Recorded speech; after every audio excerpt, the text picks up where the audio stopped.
राजकुमार की जय नहीं, युवराज देवव्रत की जय बोलिए।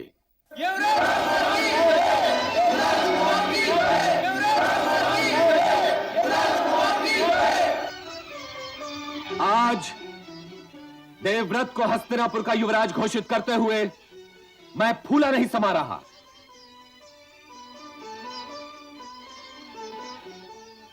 इसका पिता होने का आज मुझे गर्व है और इसके युवराज होने का हस्तिनापुर को गर्व होगा।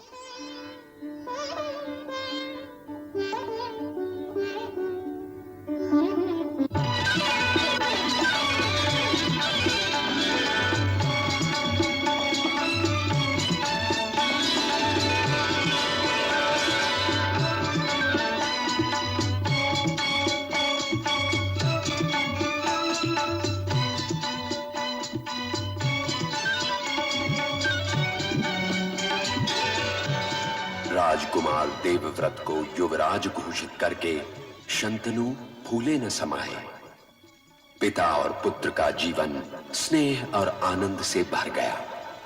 समय मानो पंख लगाकर उड़ने लगा और देखते ही देखते देवव्रत जवान हो गया।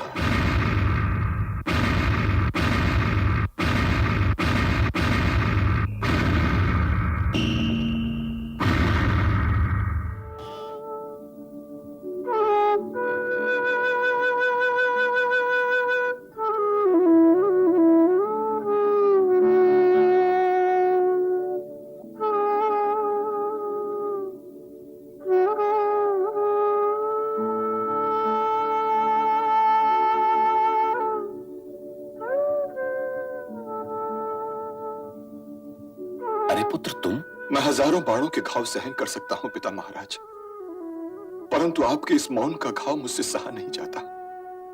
मुझे तो बताइए कि क्या बात है। क्या बताऊं पुत्र? वही बात जिसने आपको मौन की इस मरुभूमि का बंदी बना दिया है। कोई बात है ही नहीं पुत्र, तो बताऊं क्या? यदि राज्य की कोई चिंता हो तो युवराज होने के नाते मुझे तो इसका ज्ञान होना ही चाहिए ना। अवश्य, किंतु राजा भी अपनी सारी चिंताएं किसी को नहीं बता सकता पुत्र। क्या पिता भी अपनी सारी चिंताएं अपने पुत्र को नहीं बता सकता? हाँ, पिता भी अपनी सारी चिंताएं पुत्र को नहीं बता सकता। परंतु पिता महाराज। जाओ पुत्र, विश्राम करो। जो आज्ञा महाराज, जो आज्ञा।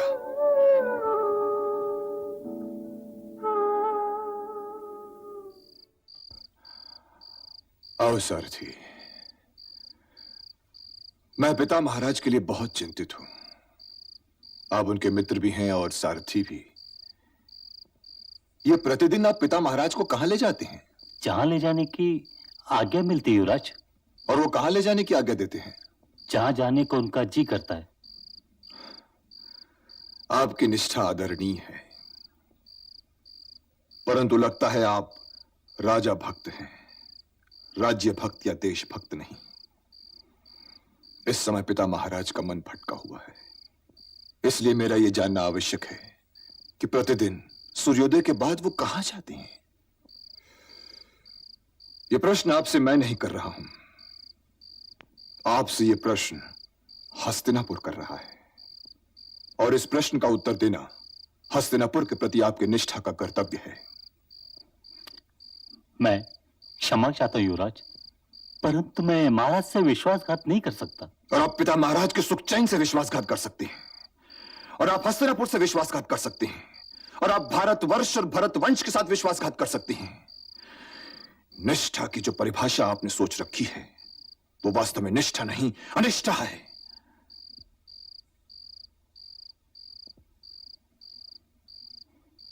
वे प्रतिदिन यमुना तट पर जाते हैं युवराज। यमुना तट? और वहां जाकर वो करते क्या है? किसी पेड़ की ओट से दासराज की पुत्री सत्यवती को देखते रहते हैं। पेड़ की ओट से? जी युवराज। दिन भर? जी युवराज। क्या पिता महाराज कभी सत्यवती से मिले? जी युवराज, मिले। और दाशराज से? जी युवराज, उनसे भी मिले।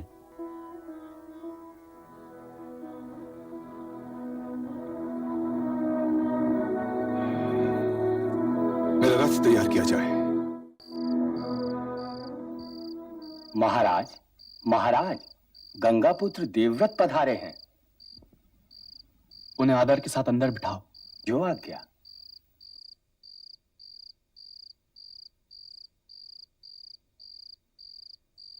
कुमार, विराजिए।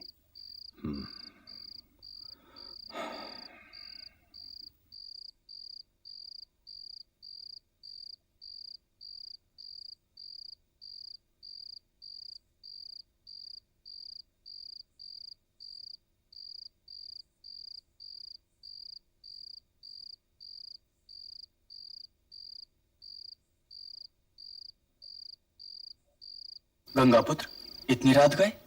दाशराज को कुरुपुत्र देवव्रत का प्रणाम। दाशराज के घर में ये जो आपकी कृपा का चांद निकला, तो इस घर की रात दिन में बदल गई। परंतु युवराज ने सूर्योदय की प्रतीक्षा क्यों नहीं की? मैं हस्तिनापुर राज्य के सूर्य की ओर से चिंतित होकर आपकी सेवा में आया हूं दाशराज। आप मुझे ये बताएंगे कि यहां और हमारे पड़ाव के बीच पिता महाराज कहां खो गए? आप विराजिए तो। ये बैठने का समय नहीं है दाशराज। कृपया आप मुझे पिता महाराज के विषय में कुछ बताएं। वे मेरी पुत्री सत्यवती से विवाह करना चाहती हैं। तो फिर रुकावट क्या है? क्या पिता महाराज का हृदय और हस्तिनापुर का राजमहल आपको देवी सत्यवती के लिए छोटा दिखाई दे रहा है? यह आपने क्या कह दिया गंगापुत्र? तो फिर? बस एक रुकावट है गंगापुत्र। और वो रुकावट है क्या? सत्यवती की भाग्य रेखा कहती है कि उसका पुत्र राज करेगा, और यही एक वचन महाराज ने नहीं दिया। वे ये वचन दे ही नहीं सकते थे दाशराज। मैं समझा नहीं कुमार। उन्हें तो यह वचन देने का अधिकार ही नहीं था दाशराज। राजा को वचन देने का अधिकार नहीं कि उसके बाद राजा कौन होगा? अधिकार है, परंतु पिता महाराज उस अधिकार का प्रयोग कर चुके हैं। कोई राजा एक ही वस्तु या पदवी को दो व्यक्तियों को तो नहीं दे सकता ना दाशराज। आपने पिता महाराज के धर्म संकट को समझने का प्रयत्न ही नहीं किया। तो आप समझा दीजिए। हस्तिनापुर का राज सिंहासन वो मुझे दे चुके हैं। वो राज सिंहासन उनके बाद मेरा होने वाला है, और मेरे रहते हुए वे राज सिंहासन किसी और को दे दें, ये तो असंभव होगा ना दाशराज। ये तो घोर अन्याय हो जाएगा। हाँ, मैं यदि चाहूं तो वो राज सिंहासन किसी को दे सकता हूं। इसलिए मैं आपको यह वचन देता हूं कि हस्तिनापुर का राज सिंहासन देवी सत्यवती और पिता महाराज के ज्येष्ठ पुत्र को ही मिलेगा। आप धन्य है गंगापुत्र, और आपके चरणों की धूली पाकर मेरा घर भी धन्य हो गया। धन्य है वो देश जिसमें आप जैसा महापुरुष और आदर्श पुत्र जन्मा। अपने पिता की प्रसन्नता का दाम अपने भाग्य से चुकाना हर व्यक्ति के बस की बात नहीं। नहीं दाशराज, नहीं। जो हो रहा है वो भाग्य रेखा के अनुसार ही हो रहा है। यदि हस्तिनापुर की राजगद्दी मेरे भाग्य में होती तो देवी सत्यवती की भाग्य रेखा उसका विरोध क्यों करती? भाग्य रेखाएं कभी एक दूसरे को नहीं काटती दाशराज। इसलिए मैं देवी सत्यवती की भाग्य रेखा को प्रणाम करता हूं।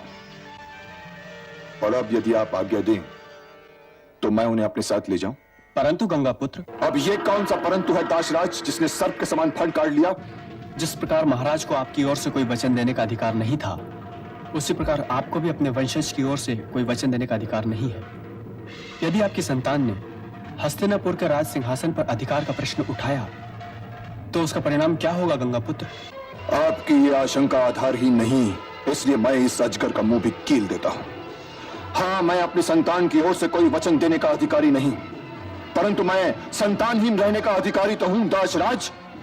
इसलिए मैं गंगापुत्र देवव्रत चारों दिशाओं, धरती और आकाश को साक्षी मानकर आज ये प्रतिज्ञा करता हूं कि आजीवन ब्रह्मचारी रहूंगा, जीवन भर विवाह नहीं करूंगा, वंशहीन ही जीऊंगा और वंशहीन ही मरूंगा। ये मेरी अखंड प्रतिज्ञा है।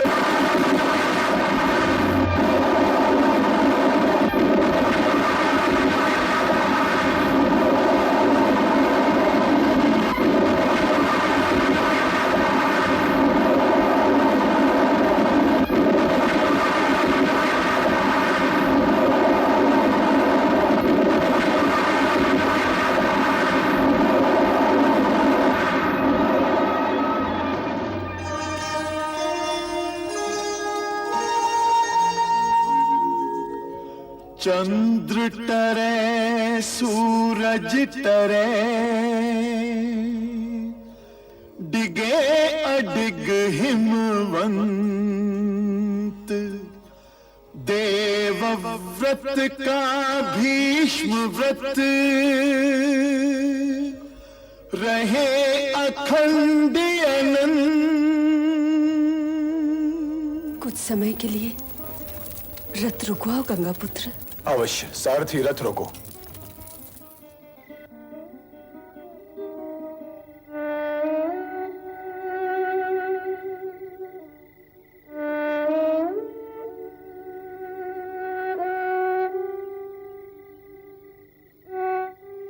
क्या बात है देवी?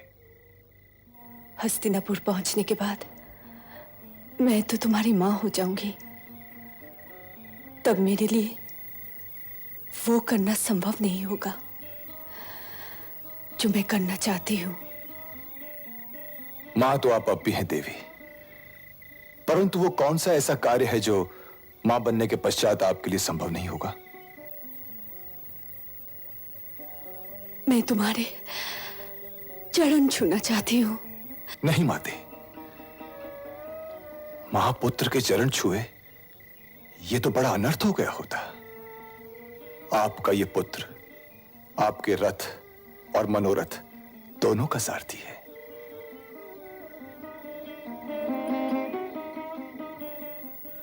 अब तुम जैसे पुत्र कभी पैदा नहीं होंगे, कभी नहीं। पिता महाराज,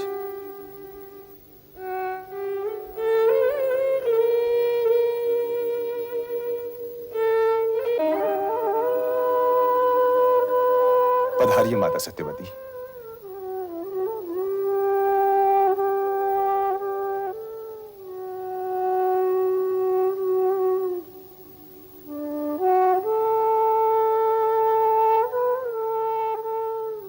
आप बिना कारण ही हिचकिचाए थे पिता महाराज। आपको मेरी ओर से यह वचन देने का पूरा अधिकार था कि माता सत्यवती का ज्येष्ठ पुत्र ही राज करेगा। परंतु पुत्र, मैं हस्तिनापुर के राज सिंहासन का नहीं, आपका पुत्र हूं। आपके सुख की सेवा करना मेरा कर्तव्य है और इसीलिए इस कर्तव्य का पालन करने के लिए मैंने आजीवन ब्रह्मचर्य की प्रतिज्ञा कर ली। नहीं, नहीं, इतनी भीषण, इतनी भयंकर प्रतिज्ञा पुत्र नहीं देवव्रत, नहीं। भूल जाइए पिता महाराज। कैसे भूल जाऊं पुत्र, कैसे भूल जाऊं कि तुमने मेरे आनंद के लिए अपने जीवन के सारे सुखों का त्याग कर दिया। परंतु पिता महाराज, आपके आनंद में ही तो मेरे जीवन के सारे सुख हैं। भूल जाइए पिताश्री। परंतु मैं ये कैसे भूल जाऊं पुत्र कि राज गद्दी के विषय में भरतवंशियों को स्वयं शकुंतला पुत्र महाराज भरत से ये परंपरा मिली है कि राजगद्दी का अधिकारी जन्म से नहीं कर्म से जुड़ा हुआ है, और जो अभी जन्मा ही ना हो उसका कर्म क्या। परंतु राजा का एक कर्तव्य यह भी है महाराज कि वो अपनी प्रजा के अधिकारों की रक्षा करे। राजा का यह कर्तव्य अवश्य है पुत्र, परंतु मैंने अपने कौन से अधिकारों की रक्षा नहीं की।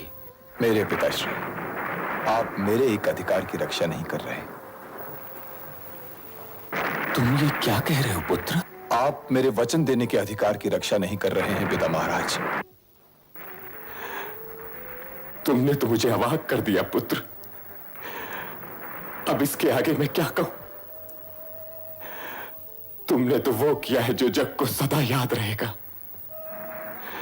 इसके लिए तुम्हारा पिता तुम्हें आशीर्वाद देता है। सुख दुख, शांति और अशांति के दो राह पर खड़ा ये शांतनु तुम्हें वरदान देता है कि जब तक तुम स्वयं इच्छा न करो मृत्युलोक को नहीं त्यागोगे। पुत्र भीष्म, तुम्हारा नाम सदा अमर रहेगा। तुम जब तक चाहोगे जियोगे और मृत्यु तुम्हारी इच्छा के बिना तुम्हारे पास नहीं आएगी।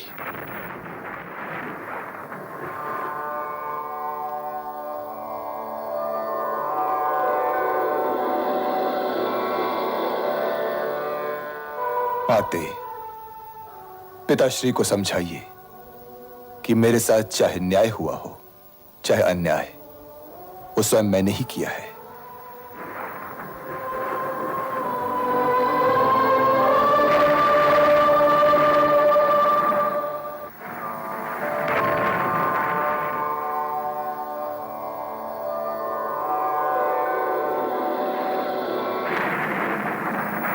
आज से हम देवव्रत को भीष्म ही कहेंगे, आर्यपुत्र। हम ही नहीं, त्रिलोक उसे भीष्म के नाम से पुकारेगा और भीष्म के नाम से ही जानेगा।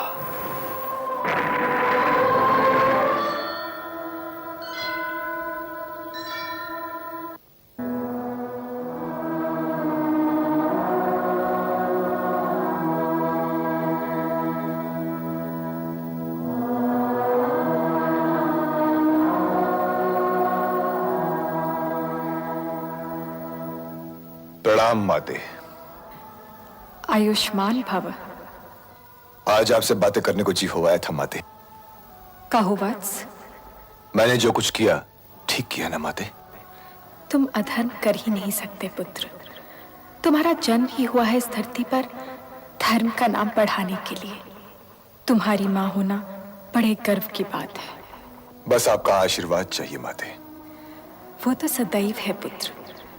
प्रतिज्ञा शब्द को अर्थ देने वाले अपने इस पुत्र के लिए तो मेरा आशीर्वाद सदैव है। जो तुमने किया वो किसी मानव या देव के लिए संभव न था, परंतु जो तुमने किया वो करना भी चाहिए था। तो फिर अब मेरे लिए क्या आदेश है माते? तुम आदेशों से ऊपर हो पुत्र।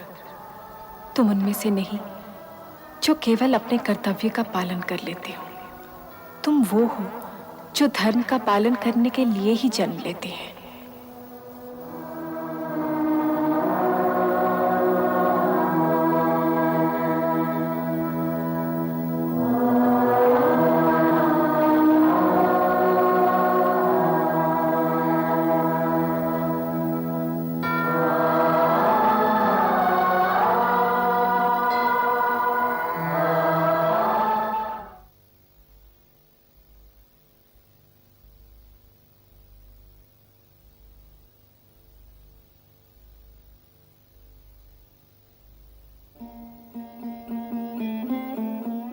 चंद्रमा को क्यों निहार रही हो? क्षमा मांग रही हूँ आर्यपुत्र। क्षमा? हाँ, मैं ही चंद्रदेव की अपराधिनी हूँ। सौंदर्य, और यदि उस सौंदर्य में सुगंध भी हो तो वो कभी अपराधी नहीं हो सकता। मेरा सौंदर्य ही तो आपके जीवन के चंद्रमा का ग्रहण बन गया है। ना सुंदर होती, ना भीष्म के साथ इतने बड़े अन्याय का आधार बनती। यदि मनुष्य यूं सोचने लग जाए तो जीवन असंभव हो जाए। परंतु सत्य तो फिर भी यही है ना? नहीं, ये संपूर्ण सत्य नहीं है। संपूर्ण सत्य तो ये है प्रिय कि ये सब भाग्य रेखाओं का जाल है। मनुष्य मछली की तरह फंसता है और विवश हो जाता है, और यदि वो न फंसना चाहे तो ये भी उसके वश में नहीं। याद आता है जब गंगा ने मेरे इस 8वें पुत्र को गंगा में बहाना चाहा तो मैं चुप न रह सका। दिया हुआ वचन तोड़कर कारण पूछ ही लिया। तब गंगा ने कहा था कि मेरे ये 8 पुत्र वास्तव में वसु हैं, जिन्हें एक शाप के कारण इस धरती पर जन्म लेना पड़ा। परंतु लगता है इस 8वें वसु का शाप अभी पूरा नहीं हुआ, नहीं नहीं तो आप दिया हुआ वचन न तोड़ते। तात्पर्य यह है देवी कि भीष्म की भाग्य रेखा तो हम दोनों की प्रेम रेखा से बहुत पहले से खींची चली आ रही है। हम तो केवल एक बहाना है। यदि हम ना होते तो भी भीष्म को अपनी भाग्य रेखा के दूसरे छोर तक जाना ही पड़ता। क्या आपकी अंतरात्मा आपकी ये बात मान गई आर्यपुत्र? मैंने काल का क्या बिगाड़ा था कि उसने मुझे कटार बनाकर भीष्म की छाती में उतार दिया?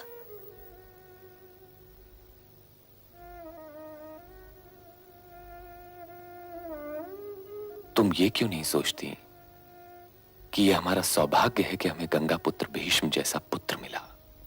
अवश्य है आर्यपुत्र, परंतु क्या यह भीष्म का दुर्भाग्य नहीं कि उसे सत्यवती जैसी माता मिली?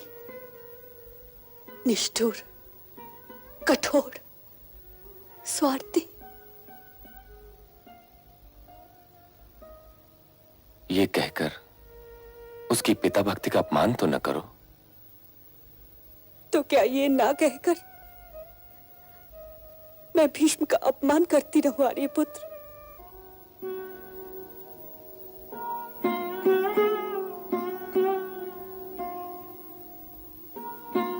यदि कोई दोषी है तो वो मैं हूं,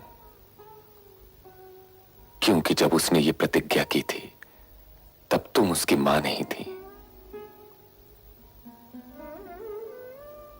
परंतु मैं तब भी उसका पिता था। अपने वर्तमान के लिए हस्तिनापुर का भविष्य दांव पर मैंने लगाया है, तुमने नहीं।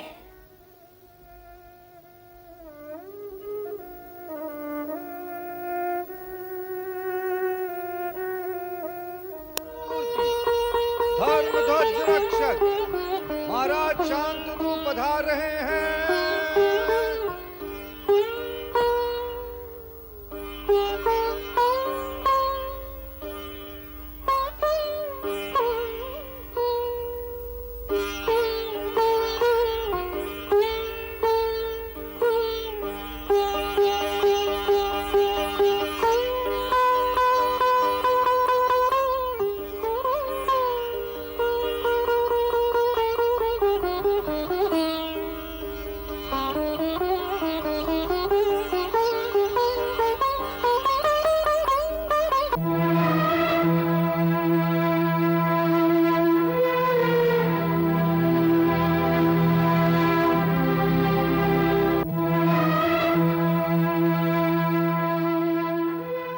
कोई आपत्ति राजगुरु? युवराज का स्थान रिक्त क्यों है राजन? महाराज उस समय तक ये स्थान रिक्त रखने के लिए वचनबद्ध हैं राजगुरु महोदय, जब तक कि महारानी सत्यवती किसी कुमार को जन्म नहीं देती। और ये वचन किसने दिया महामंत्री? महाराज के सिवा ये वचन कौन दे सकता है राजगुरु? और महाराज को ये वचन देने का अधिकार किसने दिया महामंत्री?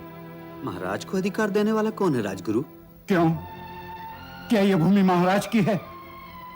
राजन, तुम क्या यह भूल गए कि तुम नीतिपति नहीं प्रतिनिधि हो? नीतिपति तो केवल ईश्वर है, इसलिए ये निर्णय लेने का तुम्हें अधिकार ही नहीं।